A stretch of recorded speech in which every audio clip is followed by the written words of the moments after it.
Welcome to the Canadian Institute for our open meeting for this year. There's two parts to this. So my report on the fieldwork of the Canadian Institute in Greece in 2021, and then we have a guest speaker that flew in from Nova Scotia, and that we're very happy to have with us tonight. Also thought this evening is devoted to fieldwork which was conducted during the 2021 season. The Institute also presents a variety of other activities promoting Canadian artists in various fields and highlighting the contribution of Canada's Greek communities. Last year's activities included, among other topics, film screenings, artworks, and exchanges with Canadian scholars and artists whose work are influenced by Greek history and culture. The archaeological fieldwork conducted in Greece in 2021 under the aegis of the Canadian Institute in Greece included excavations and study seasons at the following sites: Cavania, the Bay of East Attica, Stymphalos, Eleon, Kallithea, and Argelos. The second season of the Cavania Archeological Project, directed by Rodney D. Fitzsimons of Trent University and Matthew Buell of Concordia University, took place from July 20 to August 5th, 2021. The project could not have been completed without the cooperation and contributions of a number of individuals and institutions. The team would especially like to thank Krisa Sofianou and Clio Zervaki of the Kappa Delta Euphoria of Classical and Prehistoric Antiquities in La City, and Sofiana Darakaki, their Hypoptria. The site of Cavania is located on the western shore of the Bay of Mirabello in Crete, a short distance north of the town of Agios Nikolaos, where a small promontory, roughly 8,600 square meters in area and flanked by good natural harbors to the north and south, rises about 16 meters from the waters of the bay. The overall goal of the research is to study the development of the site, especially in terms of its local East Cretan and broader island-wide socio-political, economic, and ideological relationships in the hopes of providing context to an important settlement in a little investigated area of East Crete. There were three components of research for the summer 2021 season. One, the documentation and cleaning of visible architectural features on the peninsula. Two, intensive pedestrian survey of the Cavania Peninsula. And three, study of material remains collected during the 2019 field season. Despite the brevity of our time in the field, research was remarkably productive. The architectural study, for example, resulted in the discovery of 24 new architectural features, bringing the total number of recorded features to 77. Several additional possible features were left unrecorded because they consisted of single stones or were only minimally visible. Proper excavation is required in order to determine their true nature. Most extant features were identified on the western and northwestern slopes, while several others can be found in the southeastern slope. Few remains were found on the summit of the peninsula, since it is heavily eroded. It should also be noted that walls on the northern slope with exposed northward-facing faces have suffered damage due to the aforementioned erosional activities. We believe that the archaeological features in the western flatland may be buried by deep deposits of sediments. Nearly all identified features may be classified as walls. They typically consist of a mix of large and smaller boulders, often packed with smaller stones and pebbles. Stones were typically placed with the flat edge is outward, which created a unified outer facing. In rare cases, boulders were hammer dressed to achieve this effect. Usually only one course at current ground level was visible, but in some instances, walls were preserved to height of 2 or 3 courses above ground level. 2 or 3 walls possess a projecting plinth course. Given the current evidence for damage to the northward facing exteriors of walls on the north slope, the use of a projecting course may have helped to stabilize these walls in antiquity. For the most part, architectural features were oriented in accordance with local topography in that they followed the natural contours of the site. Thought in few cases, walls were oriented and with disregard to topography. 2 roughly fashioned monolithic thresholds were also identified. In general, the walls have been constructed from locally available materials, principally limestone Tripolitsa. Indeed, this limestone Tripolitsa seems to have been quarried from the eastern side of the peninsula. In this area, there appear to be many quarry cuttings on a shelf of limestone Tripolitsa. 2 stones, which have been roughly hewn but remain unattached from the quarry face, remain in situ. Looking at the plan of a whole, partial outlines, at least 3 independent buildings have been identified on the Cavagna Peninsula. The remains of one large structure, about 100 meters measurable extent area and built in at least 2 phases, can be seen on the northern slope of the peninsula. Its northern facade is particularly impressive, with a maximum width on the northern facade of 1.80 meters and one stretch sitting on a projecting plinth course. A second building, slightly larger at 616 square meters measurable extent area, appears just below the summit of the promontory on the north side. It too appears to have had at least 2 phases. It also incorporates an unusual architectural feature consisting of 2 rows of stones, one behind the other, each with flat finished faces on their northern sides. These may be part of a series of risers, perhaps providing access from the summit of the hill to the northern side of the hill and to this building. Finally, a third building, the largest yet identified at 143 square meters measurable extent area and similarly multi-phased, can be seen on the west of the site's summit.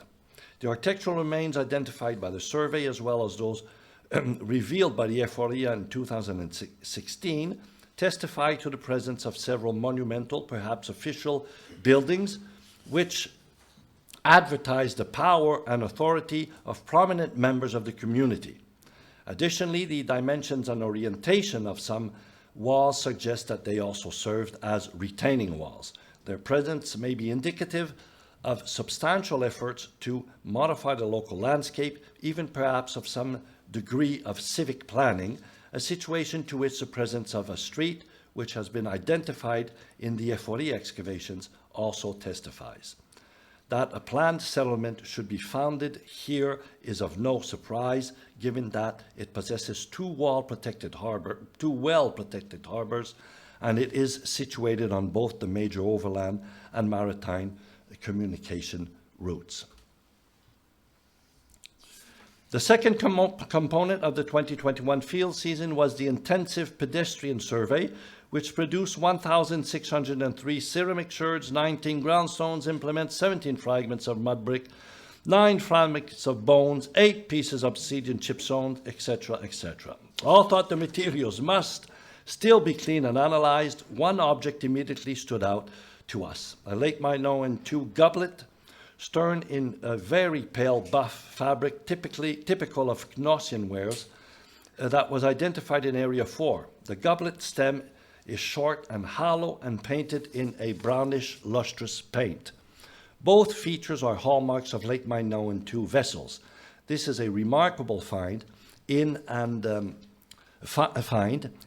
of itself. Some late Minoan II materials are rare in East Crete and still rarer in the Mirabello region. The nearby sites of Priniatikos Pyrgos, Psira and Gornia, for instance, have not produced any late Minoan tomb materials. Indeed, it is thought that these sites either went out of use by this time, Priniatikos Pyrgos and Psyra, or were abandoned for a short while, the case of Gurnia. The finding of late Minoan tomb materials may indicate that Cavagna was occupied during this period and that it was interacting with Knossos at a time when other sites on the Mirabello were not. The third component of the 2021 field season was preliminary study of 414 sherds collected during the 2019 field season. Of these, 320 prehistoric sherds were completely studied and analyzed, while the remaining 94 sherds, all historic in date, will be studied this summer. The prehistoric ceramic assemblage consists of all fabrics, coarse, medium, cooking, fine. Phyllite fabrics seem to dominate, suggesting that this is typical for the site. Identifiable shapes include amphora, basins, bowls, cooking pots, cooking trays, cups, dishes, gutters, jugs, loom weights, and pithoi. The prehistoric periods represented include the early Minoan II, middle Minoan II, middle Minoan III, late Minoan Ia to late Minoan III. Through pre-Palatial and late Minoan III remains are also common, the majority of the pottery can be attributed to the late Minoan I period, to which we also tentatively assign the bulk of the visible architectural remains. The pottery that we collected during this 2021 season, together with the unstudied material from 2019, will be the focus of our study this summer. Angus Smith of Brock University will study the prehistoric material. Jane Francis of Concordia University will do the historic. Our hope, however, is that this study represents but the first stage in a larger project of study. Indeed, the already productive nature of research at the site, together with the overwhelming promising potential evident in its remains, indicates to us that Cavagna demands systematic archaeological investigation, a demand made all the more pressing by the constant encroachment of property development and tourism that threatens to close the already narrow window onto this largely unexplored yet incredibly important region of Crete. With this in mind, we have worked very closely with both the local Euphoria and the new landowner of the site in the hope of initiating a multi-year, multinational and interdisciplinary excavation project. The Bays of East Attica Regional Survey project is focused on the Bay of Porto Rafti, just east of the Athens airport. It is co-directed by Sarah Murray of the University of Toronto and Catherine Pratt of the University of Western Ontario, and operates under the authority of the SIG with permission from the Ephorate of Antiquities of East Attica. The project's main aims are threefold. First, to clarify the bay's role as a nexus of contact between Attica and the Cyclades in the early Bronze Age. Second, to identify potential settlement areas associated with the major late Helladic 3C cemetery of Perati on the north side of the bay. And third, to contribute through surface survey to conversations about the location of classical Attic demes and Hellenistic military camps in the bay during historical times. The project is also investigating the extensive late Roman evidence for habitation on the islets of the bay. Bayer's first season in June 2019 focused on Raftis Islet, Koroni, and Punta peninsulas and provided useful preliminary results with relevance to these research questions. For those results, see the lengthy 2019 report that was published in the 2020 issue of the journal Museum. In 2021, the team returned to the field and worked in two areas. The survey of the outer slopes of the Koroni Peninsula, begun in 2019, was completed. Most of the new finds from 2021, however, came from the islet of Praso, so that is the focus of this season's report. Praso is a low-lying island directly to the southeast of the Punta Peninsula. It is separated from the mainland by a narrow channel measuring just over 250 meters across. Prehistoric has not been the subject of much archaeological investigation to date. Cornelius Vermeulen visited this island in 1960 in an attempt to locate Roman imperial finds that might be associated with the Raftis statue on Raftis Islet. His visit to Prehistoric is mentioned in a paper mostly concerned with his detailed research on the Raftis statue. The information provided is limited to 2 sentences and suggests that the remains on this islet were spatially limited and chronologically circumscribed within the late Roman and Byzantine periods. It was a great surprise then to find a great quantity of diachronically diverse artifacts scattered over much of the island when we visited to assess its archaeological potential at the start of the 2021 season. This reconnaissance mission made it clear that the site merited detailed investigation. A complete grid collection of Prehistoric surface scatter was thus conducted, during which a total of close to 24,000 tiles were counted and weighed, numerous ground soil objects, and more than 3,500 diagnostic pottery sherds.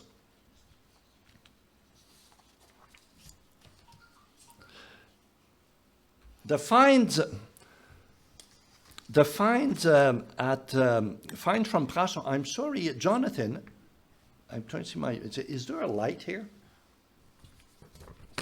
Sorry, my eyes getting old. Thank you, Jonathan. Just, okay, merci. The finds from Prehistoric attest to use in many different periods, with pottery dates including Final Neolithic, Early Bronze Age, Late Bronze Age, Archaic, Classical Hellenistic, Roman, Byzantine, and Ottoman. Many different types of activities, domestic, ritual, and industrial, are indicated by the pottery assemblages. The small finds like the pottery are diachronically and typologically diverse, including, for example, Bronze Age figurines, classical loom weights, and late Roman lamps. Industrial activity is indicated by a wide range of waste products. Of course, interest for prehistorians is the abundant presence of a greenish lumps of overfired ceramic material. This waste material comes from the production of a regional fabric known as whiteware, prominent at the Perreault cemetery, among finds from Raftis Islet, and known from many other sites throughout the Aegean. The fabric itself is quite distinctive, even after the considerable modification to the clay structure by overfiring and vitrification. But especially telling is a piece preserving handle and piercing, a typical feature of late Helladic 3C whiteware pottery from the survey area. Some wasters seem to combine 2 different fabrics fused together in a single mass. In one case, whiteware has possibly been combined with fragments of cookware fabric. If this preliminary observation is verified, it would point out to the practice of firing various fabric types together in a single kiln batch. In addition to whiteware, there is also one waster that seems to preserve the typical fine late Helladic 3C Attic fabric and fragments that appear to derive from the local late Helladic 3C cookingware and pithoi. Thus, late Helladic 3C pottery production on Prehistoric could potentially have involved the entire range of ceramic wares fabrics in use locally. In addition to waste from pottery production, we observed a number of wasters from the production of roof tiles in multiple fabrics and types in Prehistoric's copious roof tile assemblages. Amongst them were overfired Laconian tiles, probably dated to the classical Hellenistic period, and burnt pieces and wasters of tile in a different fabric and shape that locally dates to the late Roman period. Another class of material that many relate to ceramic production are pierced, worked, coarse ceramic objects, evidently recut from tiles or pithoi, in many shapes and sizes, of which there are hundreds in the surface assemblage overall. These might be understood as kiln equipment of some kind, perhaps for separating unfired objects in the kiln, or as test pieces with draw holes used to monitor the progress of the firing. Finally, metallurgical production is indicated by the presence of ores, slags, metal, and a piece of a technical ceramic with metal prills. Most but not all indications of industrial activity come from the southern part of the site, suggesting there may have been a cluster of workshops located here during multiple periods spanning prehistory to the end of the Roman period. It is by no means clear why Prehistoric was chosen as a site of such significant industrial activity throughout many centuries. This is a question we will continue to investigate in our final field season in 2022. All in all, the 2021 season was very productive, and the team is thankful to our institution sponsors and as well as to our funding agencies. Over the past 3 years, 2 study seasons and a brief study visit have been carried out at ancient Stymphalos in northeastern Arcadia, despite some COVID-19 restrictions. The project has been led by Hector Williams, University of British Columbia, and Jerry Schaus, Wilfrid Laurier University, with the cooperation of the Corinth Ephori of Antiquities and staff at the Museum of the Environment, Stymphalia, where project finds were stored. In 2019, before the pandemic hit Greece, a team of 7 people continued the work of conservation, photography, drawing, testing, and documentation of finds from all areas of the site excavated between 1994 and 2002.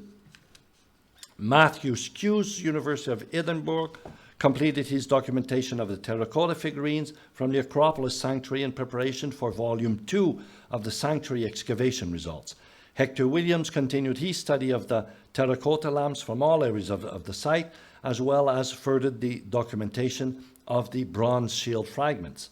Alice Clinch, a doctoral student at Cornell University, brought a portable X-ray fluorescence machine and was able to test the various pigments being used on painted wall plaster from the Ashlar building at the Lower Town site besides Lake Stymphalia.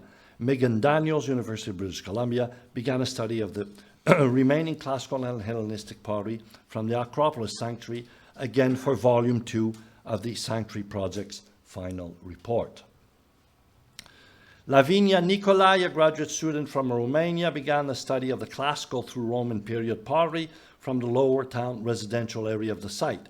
Jerry Schaus continued the conservation, documentation, and study of Hellenistic relief-decorated wares from an important deposit in and around a hearth in a cult building within the Acropolis Sanctuary. He also met the constant demands for object photography, especially for conserved pottery and small finds. Finally, Susan Wood, the project's illustrator, as well as major financial supporter of the project, produced drawings of many kinds for final publication purposes.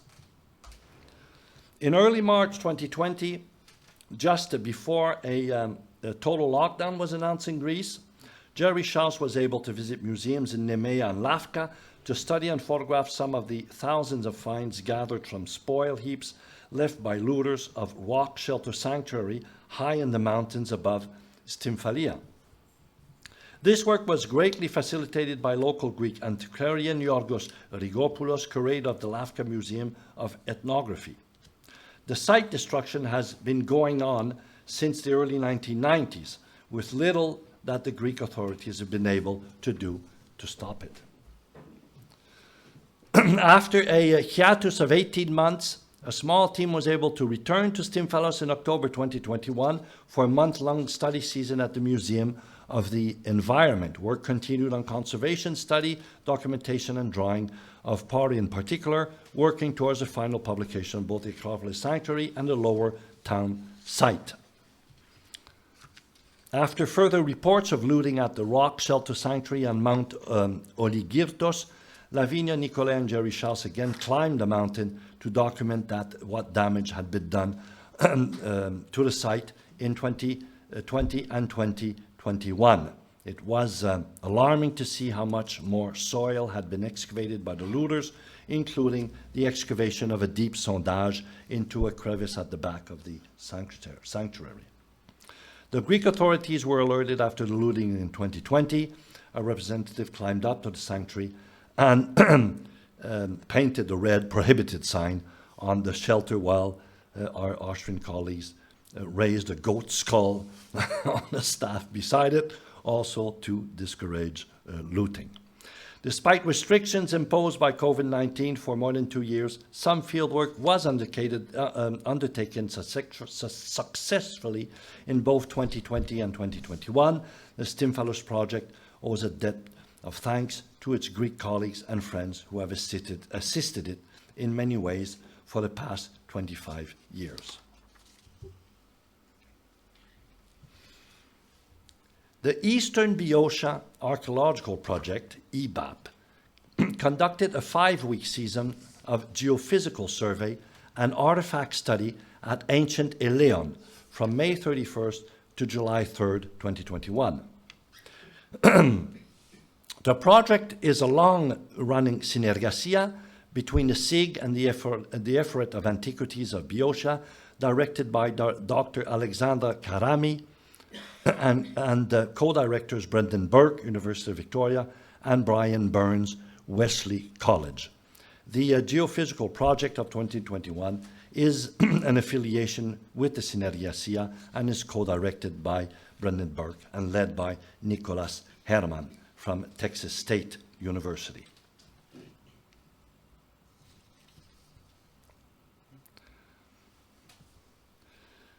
Our analysts made significant headway on their analysis of various materials, including ceramics, terracotta figurines, animal bone, chipped stone, conservation, osteology, and geophysical survey. Trevor Van Dam and Bart Liss continued their microscopic study of late Bronze Age fabrics. Preliminary NAA data confirmed the presence of Euboean, Attic, and Theban groups. Surprisingly rare so far are NAA groups that have previously been assigned to Tanagara. This likely suggests that some of the NAA assignments for Boeotian groups need to be reconsidered. Van Dam and Liss are continuing a more detailed study of the late Helladic 3C pottery for publication. We were also able to begin analysis on soil micromorphology samples taken during the early fieldwork seasons. Amanda Gadioli, Stanford University, is now processing soil samples selected to inform our understanding of funerary behavior and the construction of Eleon's bluestone structure, dating to the early Mycenaean period around 1600 BCE. The analysis will help us understand the sequence of depositions within Tomb 5 and help to distinguish phases of construction of the clay tumulus that eventually covered the BSS. Mario Cirito Olivier of the French School at Athens initiated analysis of the archaeological material from late Helladic deposits at Eleon in coordination with her larger study of animal resource management across central Greece. With her analysis of Eleon's copious archaeological remains, she has specific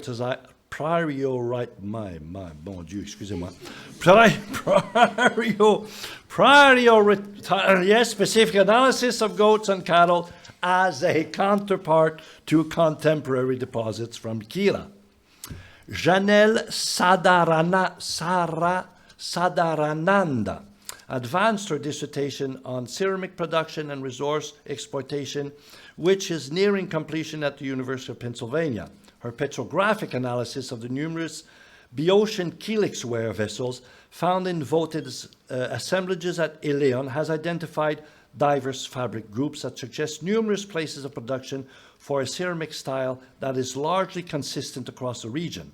She was able to connect geological samples to access clay sources representative of the immediate environs of ancient Eleon and across a border swart of Eastern Boeotia. Team members Team members worked on the stratigraphy and dating of archaic and classical ramp levels, correlating the ceramic evidence with the choroplastic evidence. A presentation of the findings took place as part of the choroplastic interest group at the AIA annual meeting in 2022. Study was concentrated on early Mycenaean tomb 10, marked by the red square. The remains of 3 individuals, 2 young adult males, were commingled and a child were found. Evidence for a wooden textile has been studied by Bella Dimova and Brendan Burke. The cloth seems to have separated the final interment, the child, from the young adults in the tomb. For the 2021 archaeological work by Dr. Nicholas Herman focused on the 3 individuals interred in tomb 10 to contextualize the recent work on the potential textiles from the tomb. No major pathologies or trauma were observed on these remains. The skeletal elements were moderately well preserved but fragmented. Individuals 2 and 3 were commingled when they were moved to the side of the tomb. Another study focused on tomb 11 and the commingled remains of metacarpals and metatarsals to estimate sex and stature. The left third metacarpal was the most frequent element identified with a count of 27 and represent the minimum number of individuals within the tomb. The third objective of the osteological team was to continue to clean and organize the full tomb 11 burial samples. The 2021 season of geophysical survey of the unexcavated areas of the Acropolis was done with only magnetometry and resistivity resistance survey. The primary objective of the project was to survey the area between a fenced excavation block and on the eastern side of the Acropolis and the medieval tower on the western edge of the Acropolis, and then to examine the area south of the excavation trenches, which is also west of the polygonal wall. A multitude of anomalies are evident in the survey results. Anomalies visible include various rectilinear features, single alignments, and large and medium-sized oblong and amorphous anomalies. The most obvious anomaly is a large oblong trilobate anomaly located approximately 25 meters west of the polygonal wall, aligned roughly in the north-northeast, and measures approximately 15.5 meters long by 3.2 meters wide. Also evident in the survey are disruption related to historic modern discard of wooden crates on the west side of the survey, and an arcing anomaly appears to be associated with exposed or near-surface bedrock. The area of exposed bedrock extends from a previously excavated trench on the western datum, both just north of the back dirt pale towards Ottoman Tower to the west. Now to the Central Achaia Phthiotis survey. The Central Achaia Phthiotis survey, CAPS, is a project that developed out of the previous Castro Calitea Archeological Project, which finished its fieldwork in 2013. This landscape project is co-directed by Sofia Karapanu of the Effort of Antiquities in Larissa and Dr. Margaret Hagsma of the University of Alberta. Staff members and specialists are coming from a variety of Greek, Canadian, and Dutch universities. CAPS intends to contribute to the reevaluation and study of so-called marginal landscapes in the Mediterranean and focuses on an endangered and topographically challenging region, Achaia Phthiotis, on the margins of the Thessalian plains in central Greece. Here, the development of alternative survey strategies is necessary to explore the area's archaeological potential. It simultaneously serves as a test area for other similarly challenging regions. The team studied 3,000 hectares of cultivated and uncultivated land surrounding the Castro at Calitea, the 4th to 2nd century BCE site which has been the focus of the previous project. The COVID pandemic had an impact on our project. After the 2019 pilot season, we had to postpone the planned fieldwork. Yet, in 2020, we were able to scan a large part of the forested areas surrounding Castro by LIDAR. Also, geological research was carried out by Marcos Vaxivanopoulos and geomorphological research by Konstantinos Vouvalides. In 2021, archaeological fieldwork resumed, predominantly because of multiple applications for the construction of solar panels throughout our survey area had been received by the Effort of Antiquities, threatening the archaeological heritage of the landscape around Castro. We decided to continue the pedestrian survey in 2021 as soon as we were able, but we're only able to do with a small team with a limited timeline and focus. The team checked various fields and identified further vulnerable areas, and contrary to CAP's survey philosophy, but out of necessity to safeguard areas with human activity from constructions with solar panels, the team's survey efforts in 2021 concentrated on a number of predetermined focused zones. Over the 2021 four-week field season, the team surveyed 69 fields, or 118 survey tracts, covering an area of about 60 hectares. Although survey units generally followed current field boundaries, large fields were subdivided into 50 by 100 or 0.5 hectare tracts with a GNSS digital GPS. Field walkers spaced 10 meters apart made 2 passes along the length of the track, collecting all artifacts to 1 meter on each side.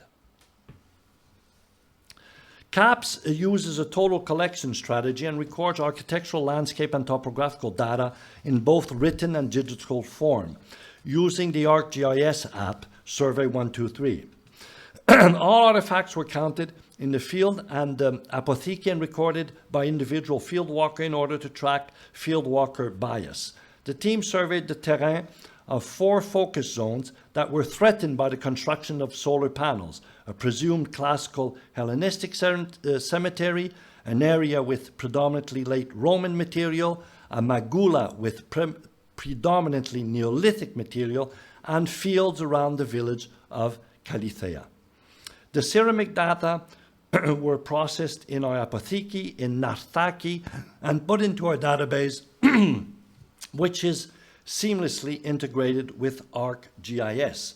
The database had been set up based on 4 levels of confidence in terms of dating. For highly diagnostic finds, the 4th level of confidence in the database allows for more detailed dating on a final level.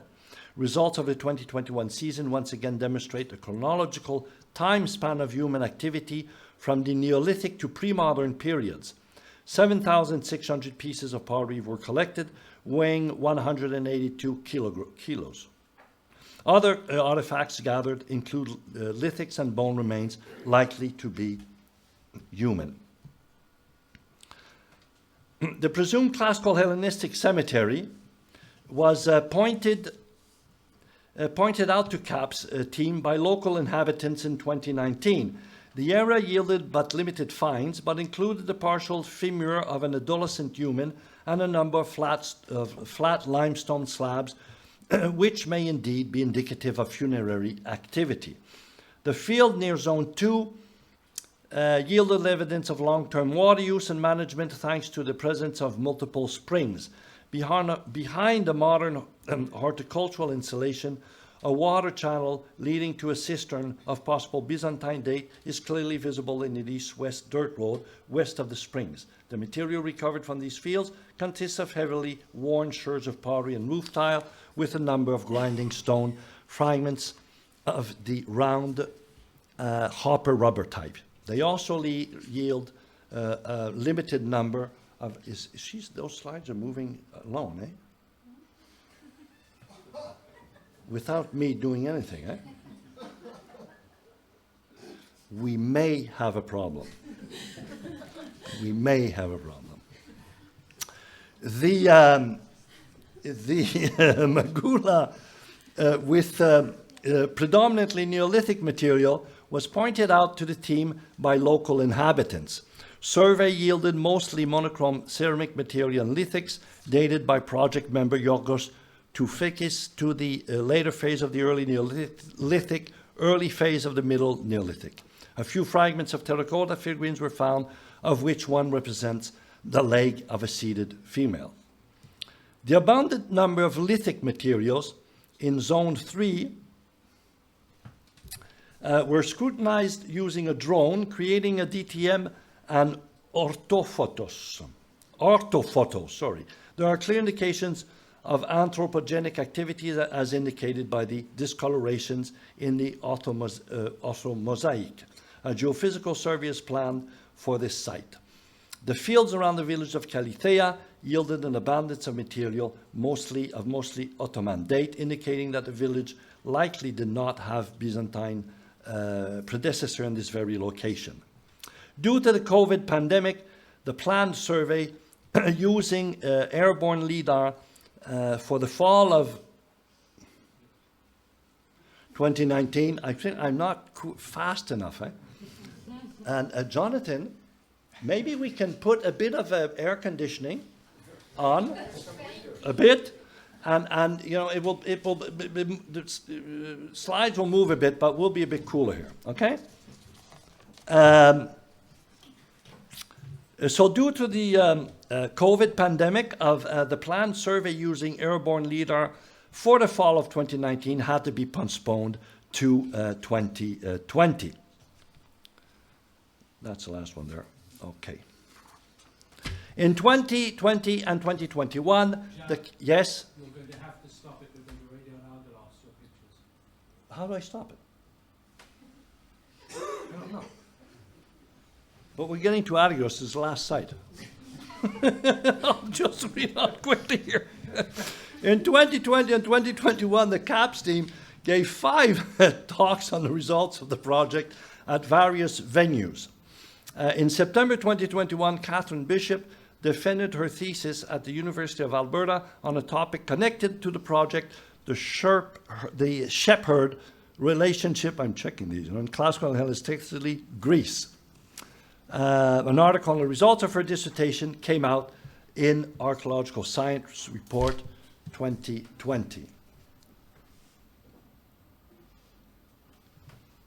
Argylos.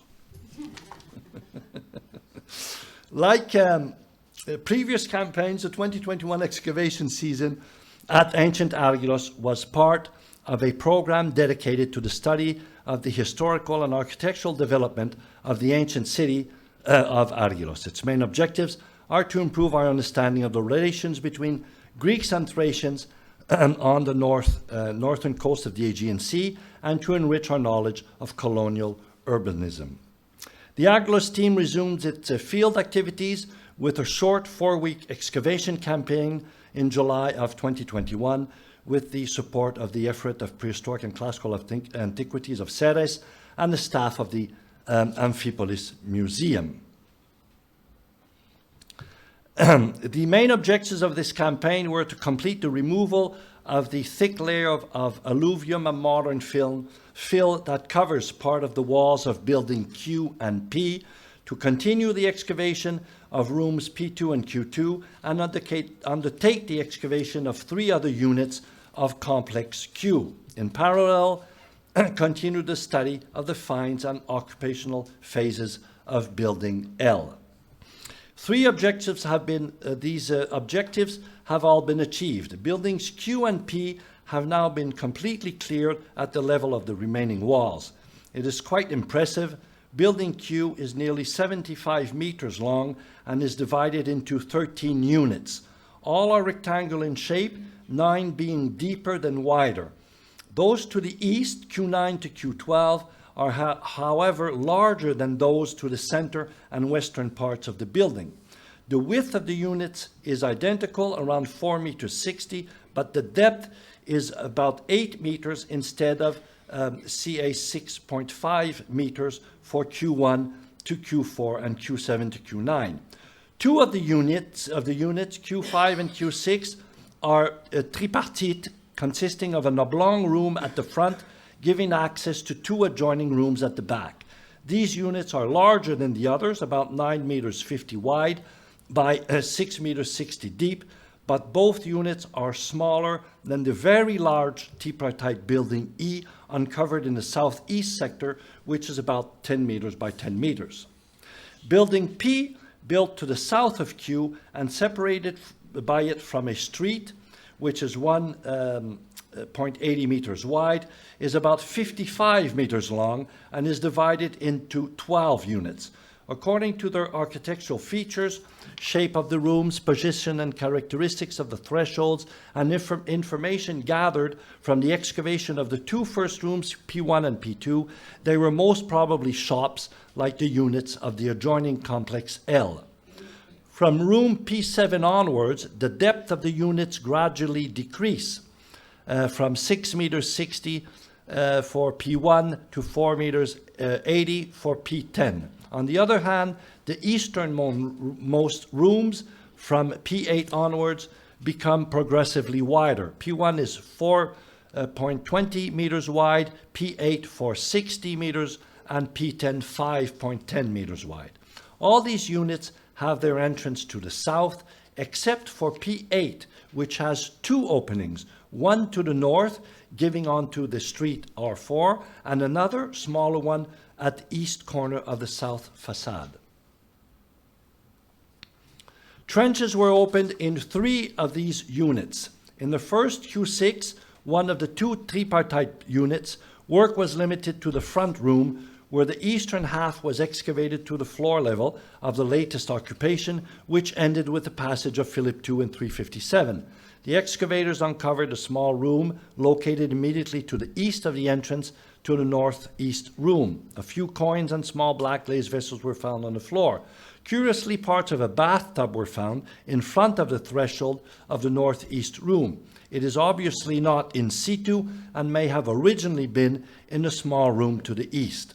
The threshold and door jambs of the northeast room, all in marble, are of very high quality, and we believe that this room was used as an andron, a hypothesis that we hope to verify during the summer of 2022. The second unit, Q9, appears to consist of only one large rectangular room. A small test trench was excavated in front of the entrance to the unit. Remains of a bathtub were also found here, as well as a Nolinthian mill, several tiles, and a few amphora fragments. 2 teams of excavators excavated the unit that closes the Q complex to the east, Q13, which consists of 2 rooms that open to the east, unlike all the others that are accessed from the street that runs along the facade of building Q to the south. Moreover, these 2 rooms are not dwellings. They are small, 4 by 3 meters in dimension. The thresholds are of excellent workmanship, as well as the few blocks in marble which remain of the facade. The floor, dating to the mid-4th century, was excavated over the entire surface of the north room. The discovery of 4 circular lids of large storage jars, 4 in stone, 1 in clay, suggests that the room was used as a shop. A small rectangular hearth is located along the north wall, next to a stone pillar that probably served as the base for a storage vessel that has now disappeared. The excavation of the southern room revealed a thick layer of destruction with numerous tiles, which slowed down the work of the excavation team considerably. Trenches were also excavated between the eastern end of Building Q and the main street of the site, which leads to the buildings on the southeastern slope of the hill and probably continues up to the Acropolis. Unfortunately, the archaeological remains of this area are not very well preserved, and it is not clear whether there was a paved structure connecting Building Q to the main street to the east. The same applies to the narrow street R4, which runs along Building Q to the south. We lose trace of it from Unit Q11 onwards, and so here also we still do not know how this road connected to the main street of the city.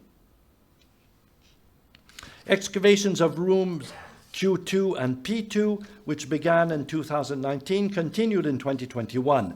In Q2, the latest floor had already been uncovered, over 2/3 of its surface. It therefore remained to clear in its entirety, which was done. A few coins and vases were found, including the remains of an almost complete jug. This unit is especially characterized by the presence of an oven along the eastern wall, whose slight oval shape is reminiscent of bread ovens found elsewhere on the site. The most spectacular discovery of 2021 remains the clearing of the totality of Building P. This complex, which is placed in a continuation of commercial Building L, adds 10 new shops to the dozen housed in Building L. We are thus in the presence of a unique commercial complex of the Archaic and Classical periods. Built in the middle of the 6th century BC, it is the earliest known commercial complex of this size. It enables us to follow the development of commercial architecture and the organization of public markets over a period of 2 centuries, from the construction of the shops around 550 BC to their abandonment following the passage of Philip II of Macedon in 357 BC. It is known that Aguilas founded a colony during the last quarter of the 6th century BC on the heights of Mount Cerdilion, overlooking the Strymon River and the Thracian and later Greek settlements in the vicinity. The location of the settlement is known, and 2 small excavation campaigns conducted by the Ephorate of Kavala, one in 86, the other in the early 2000s, uncovered one of the city gates.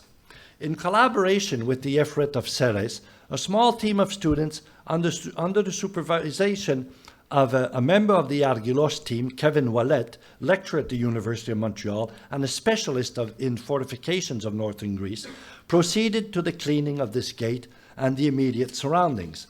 This work will continue in the summer of 2022. Finds analysis from the areas of excavation, but especially from the commercial Building L, have progressed considerably. The study of the metal objects, annual bones, and red figure Attic pottery from Building L is completed. The analysis of plant remains and coins is progressing well as that of the black glazed vases. Finally, the Canadian Institute in Greece published Volume 3 of the Aguilas series in 2021. After Volumes 1 and 2 dealing with the Corinthian and Attic red figured pottery, Volume 3 is the proceedings of the 25th anniversary of colloquium held in Thessaloniki in 2017. We are now working on Volumes 4 and 5.